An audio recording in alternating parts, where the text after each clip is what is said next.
मैं नंदलाल उपाध्याय, जनता सहयोग inter college में खड़गपुर आजमगढ़, अंग्रेजी के छात्रों को आज टेंस के विषय में बताऊंगा। ध्यानपूर्वक आप लोग देखिए तथा कोरोना का कहर चल रहा है, इसमें सरकार द्वारा निर्देशित नियमों का पालन करते हुए अपनी सुरक्षा तथा अपने परिवार की सुरक्षा करने का प्रयास करते हुए अपने कार्यों को संपादित करने का प्रयास करें। टेंस काल। टेंस का अध्ययन तभी संभव है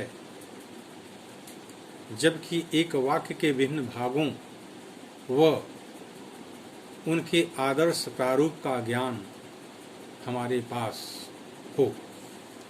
अंग्रेजी के किसी भी साधारण व आदर्श वाक्य की रचना निम्न नियम पर आधारित है। सब्जेक्ट धन वर्ब धन कॉम्प्लीमेंट। उपर्युक्त प्रारूप ही अंग्रेजी भाषा का मूलाधार है।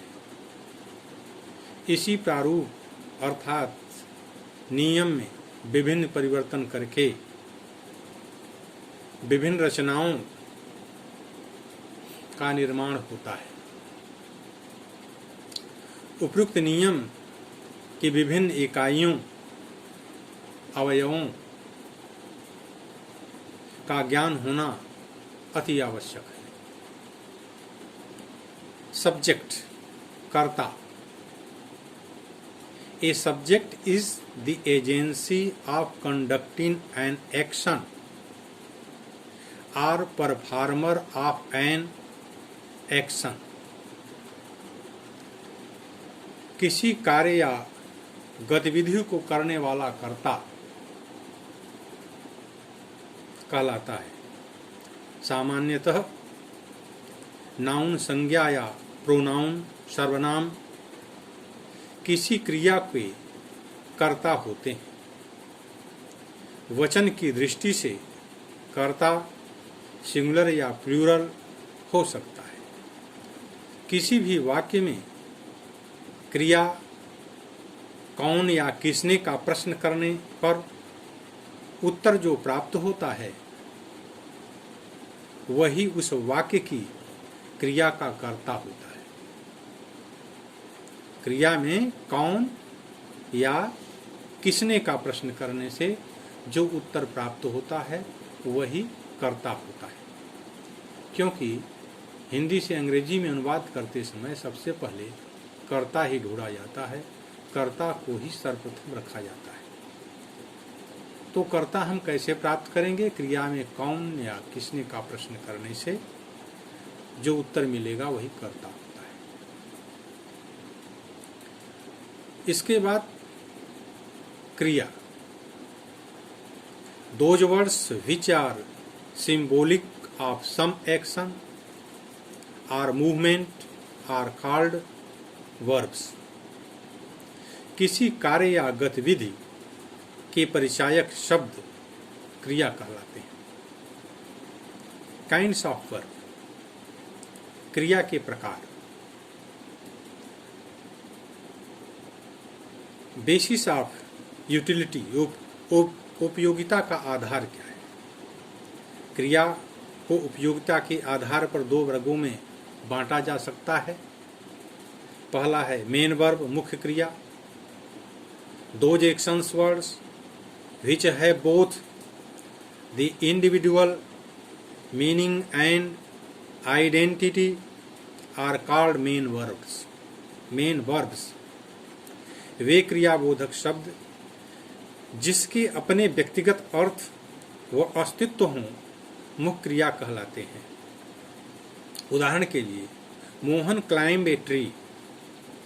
इस वाक्य में क्लाइम्ड का अर्थ है चढ़ा होता है और इसे वाक्य से बाहर लिखने पर भी उसका अर्थ नहीं बदलता है।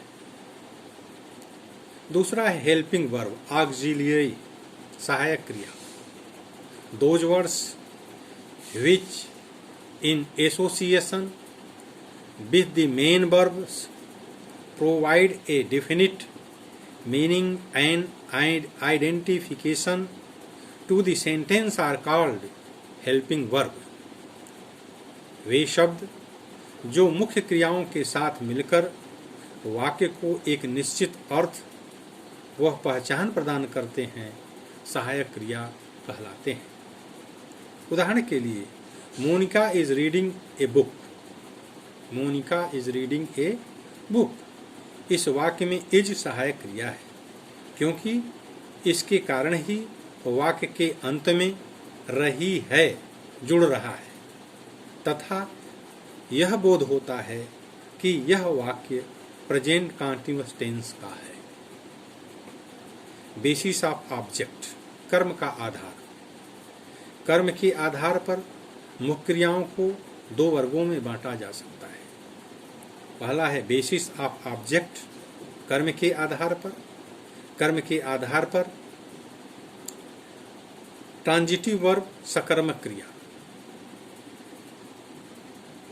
Those main verbs which are accompanied with some direct or indirect objects or which affects some things directly or indirectly are called transitive verbs।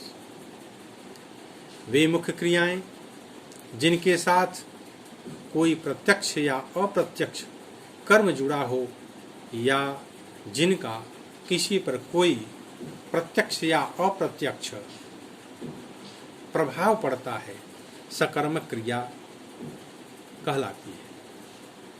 उदाहरण के लिए, राम किल्ड रावण।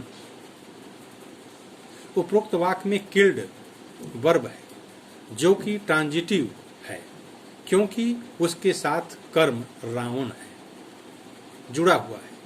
यदि हिंदी के किसी वाक्य से क्या, किसे या किसको का प्रश्न करने पर उत्तर में कुछ प्राप्त हो तो वह उस वाक्य की क्रिया का कर्म होता है। दूसरे शब्दों में हम कह सकते हैं कि उस वाक्य की क्रिया सकर्मक ट्रांजिटिव है। यही प्रश्न अंग्रेजी में व्हाट या whom की सहायता से किया जा सकता है। व्हाट, क्या के अभाव में डायरेक्ट प्रत्यक्ष कर्म प्राप्त होता है। whom, किसे, किसको के जवाब में इनडायरेक्ट अप्रत्यक्ष कर्म प्राप्त होता है। इनट्रांजिटिव वर्ब, अकर्मक क्रिया। Those verbs which are not accompanied with any subject, any object, whether direct or indirect, or the verbs which do not affect anything directly or indirectly, or the verbs whose effects is confined to the subjects only are called intransitive verbs। वे क्रियाएं जिनके साथ कोई प्रत्यक्ष या अप्रत्यक्ष कर्म न जुड़ा हो या जिनका किसी पर कोई प्रत्यक्ष या अप्रत्यक्ष प्रभाव न पड़ता हो या जिसका प्रभाव सिर्फ कर्ता की तक ही सीमित हो, अकर्मक क्रिया कहलाती है। उदाहरण के लिए, राधा इज लाफिंग। यहाँ राधा सब्जेक्ट है, इज लाफिंग क्रिया है। उपरोक्त वाक्य में इज लाफिंग इनट्रांजिटिव क्रिया है, क्योंकि उसके साथ कोई कर्म नहीं जुड़ा हुआ है। इस वाक्य से व्हाट या whom का प्रश्न करने पर उत्तर में कुछ भी प्राप्त नहीं होता। बेसिस ऑफ स्ट्रेंथ, शक्ति का आधार। शक्ति रूप के आधार पर मुख्य क्रियाएं दो प्रकार की होती हैं।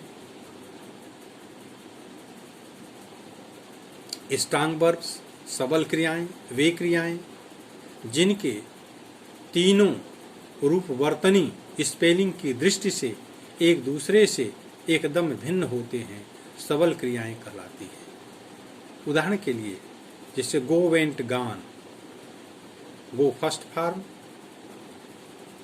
वेंट सेकेंड फॉर्म और gone third form. Write wrote written, see saw seen, ride rode Raiden.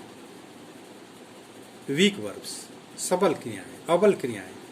अबल क्रियाएं, क्रियाओं से हमारा अभिप्राय ऐसी क्रियाओं से है जिनके दो या तीनों ही रूप वर्तनी की दृष्टि से एकदम समान होते हैं, जैसे कट कट कट।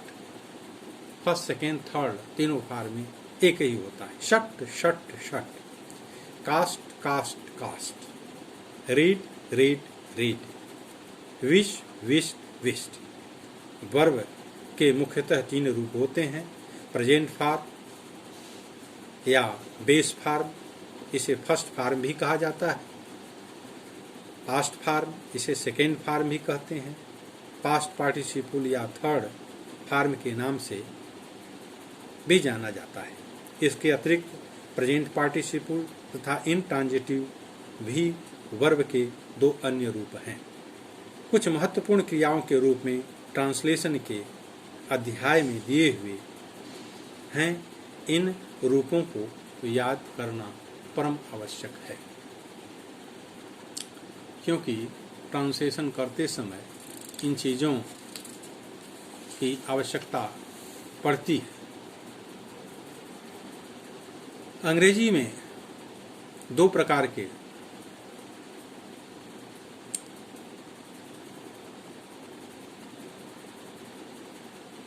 टेंस होते हैं। पहला प्रेजेंट टेंस वर्तमान काल, दूसरा पास्ट टेंस भूतकाल। फ्यूचर समय होता है जिसे विभिन्न प्रकार से व्यक्त किया जाता है। एक ही टेंस काल में वर्ब की भिन्न भिन्न अवस्थाओं को व्यक्त करने के लिए टेंस के चार भेद होते हैं: इंडेफिनिट, कॉन्टिन्यूअस, परफेक्ट और परफेक्ट कॉन्टिन्यूअस। कल प्रेजेंट टेंस के विषय में आप लोगों को बताया जाएगा। धन्यवाद।